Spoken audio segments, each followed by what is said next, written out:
الحمد لله رب العالمين والعاقبة للمتقين والصلاة والسلام على خاتم الأنبياء والمرسلين نبينا محمد وعلى آله وصحبه ومن تبعهم إلى يوم الدين اما بعد۔ گزشتہ نشست میں عربی کتب فتاوی کے عنوان سے چند کتابوں کا مختصر تعارف گزرا۔ اسی سلسلے کو آگے بڑھاتے ہوئے 13ویں نمبر پہ ہے المحیط البرہانی، جن کے مصنف کا نام علامہ برہان الدین محمود بن تاج الدین احمد بن الصدر شہید برہان الائمہ البخاری الحنفی۔ محیط برہانی کا شمار فقہ حنفی کی جلد قدر اور عظیم الشان کتب میں ہوتا ہے، اور اگر اسے فقہ حنفی کا انسائکلوپیڈیا کہا جائے تو بے جانا ہوگا۔ اسی طرح محیط برہانی کا شمار فقہ کی اہم کتب اور بنیادی مراجع میں ہوتا ہے۔ اس کی اہمیت اور قابل اعتماد ہونے کے لیے یہی ایک بات کافی ہے کہ فقہ حنفی کی کوئی بھی کتاب محیط برہانی کے تذکرے اور حوالے سے خالی نہیں۔ صرف فتاوی عالمگیریہ کی جلد اول میں 500 سے زائد مسائل میں محیط برہانی کا حوالہ مذکور ہے۔ فتاوی تاتار خانیہ کے صفحات محیط برہانی کے حوالے سے بھرے پڑے۔ یہ کتاب چونکہ فقہ حنفی کی ہے اور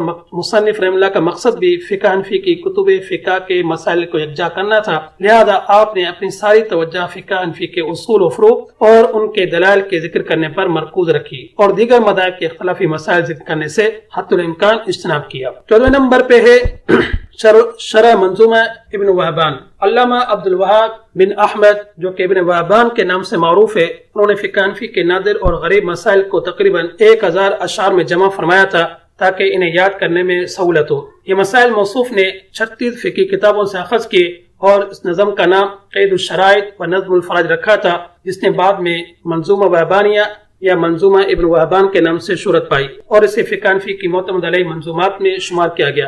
علامہ حسکفی رحمہ اللہ نے در مختار میں اور علامہ شامی رحمہ اللہ نے رد المختار میں بطور استشہاد اس منظومہ کے حوالے دیے ہیں، جس سے اس کی اہمیت کا اندازہ لگایا جا سکتا ہے۔ بعد میں اس منظومہ کی شروعات بھی لکھی گئی، ان میں سب سے مشہور اور جامع شرح علامہ عبد البر ابن احمد جو کہ ابن شحنہ حلبی کے نام سے مشہور ہے، انہوں نے 2 جلدوں میں تحریر فرمائی جس کا نام تفصیل عقد الفرائض یہ تکمیل قید الشرائط شوارط رکھا، جو طبقہ علماء میں شرح منظومہ ابن وہبان سے معروف ہے۔ 15 نمبر پہ ہے غنیۃ المتملی شرح منیۃ المصلی۔ یہ کتاب علامہ ابراہیم حلبی رحمہ اللہ کی تالیف کردہ ہے، جس میں صرف نماز کے مسائل اور جزیات کو جمع کیا گیا ہے۔ اس کو کبیری اور حلبی کبیر بھی کہتے ہیں۔ نماز سے متعلق مسائل کے سلسلے میں اس کتاب کو مرجعیت حاصل ہے۔ آج کی نشست کو یہیں پہ ختم کرتے ہیں۔ وآخر دعوانا ان الحمد للہ رب العالمین۔